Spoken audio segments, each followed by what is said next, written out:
28 सितंबर 2016 को भारत ने आतंकी कमर तोड़ने के लिए पाकिस्तान के खिलाफ सर्जिकल स्ट्राइक की थी और आज 6 साल बाद एक बार फिर आतंक पर लगाम लगाने के लिए पीएफआई पर सर्जिकल स्ट्राइक की गई है।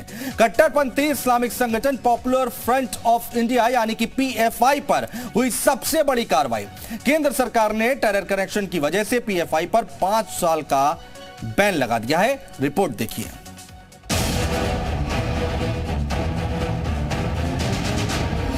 पीएफआई पर सबसे बड़ी कार्रवाई। देश भर में पीएफआई पर बैन। सबूतों के बाद पीएफआई पर surgical strike. Popular front of India यानी पीएफआई पर देश भर में बैन लगा दिया गया है। पीएफआई के टेरर कनेक्शन की खबर सरकार को पहले से ही थी और इसी सिलसिले में सबसे पहले पीएफआई के दफ्तरों और इसके नेताओं के ठिकानों को खंगाला गया और वहां से देश विरोधी गतिविधियों के सबूत मिलने के बाद आखिरकार सरकार ने बड़ी कार्रवाई करते हुए इस पर बैन लगाने का ऐलान किया।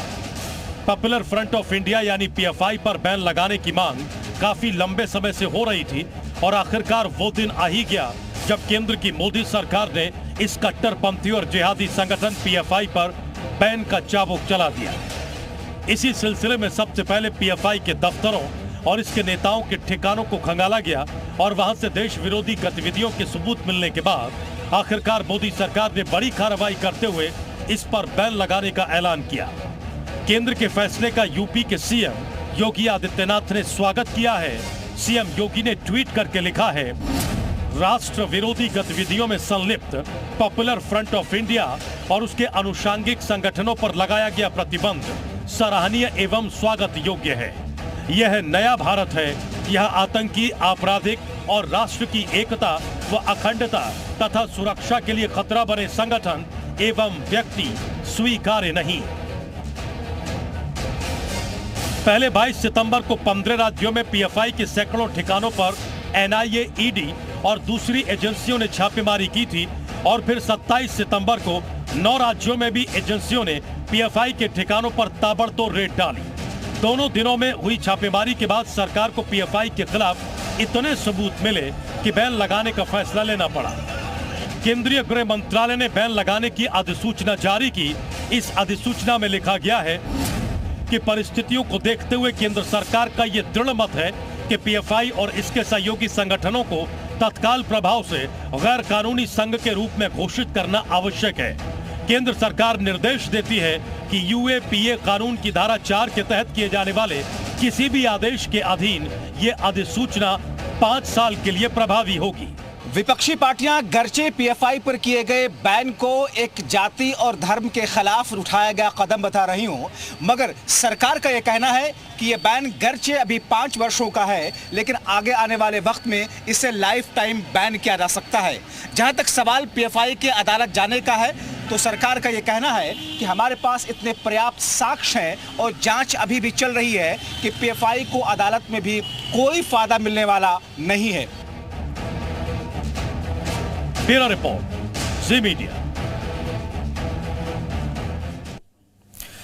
तो सरकार की तरफ से बैन लगा दिया गया है और आदेश में पीएफआई बैन की 10 वजह क्या हैं वो हम आपको बताने जा रहे हैं कि आखिर वो 10 वजह क्या हैं। देश की अखंडता, संप्रभुता, सुरक्षा के खिलाफ गतिविधियां, संविधान विरोधी गतिविधियों में फंड का इस्तेमाल किया जा रहा था, एक समुदाय को कट्टर को कमजोर करने का काम किया जा रहा था, इसके साथ ही साथ संवैधानिक ढांचे का अनादर करना। जो 10 वजह हैं, बड़ी वजह है बैन करने के पीछे की, वो हम आपको बताने की कोशिश कर रहे हैं। पीएफआई का डर आतंकी गतिविधियों में शामिल और दूसरे धर्म से जुड़े संगठनों के सदस्यों की हत्या, आतंकी संगठन आईएसआईएस से संबंध की बात भी निकलकर सामने आई है और यही वो वजह है जिनकी वजह से इस संगठन पर बैन लगाया गया है। आतंकी संगठन जमात उल मुजाहिदीन बांग्लादेश से संबंध और बैन संगठन सिमी से संबंध की बात सामने आई है।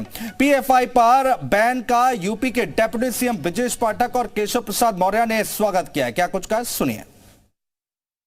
भाई की जिस ढंग से गतिविधियां पूरे देश में थी और खासकर उत्तर प्रदेश में थी, ये बहुत जरूरी था, ये बहुत ही आवश्यक था। मैं उत्तर प्रदेश की तरफ से आदरणीय गृह मंत्री श्री अमित शाह जी का बहुत बहुत आभार प्रकट करता हूं। भाई पे जो बैन किया गया है, भारत सरकार के गृह मंत्रालय के माध्यम से मैं उसका स्वागत करता हूं।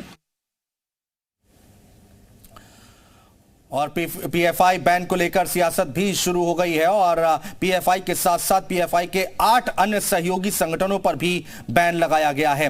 किन संगठनों पर बैन लगाया गया है वो हम आपको बताने जा रहे हैं। Popular front of India, rehab India foundation पर बैन लगाया गया है। कैंपस फ्रंट ऑफ इंडिया की अगर हम बात करते हैं तो उस पर भी बैन लगाया गया। ऑल इंडिया इमाम काउंसिल की बात करते हैं, NCHRO National Women's Front, Junior Front, Empower India foundation.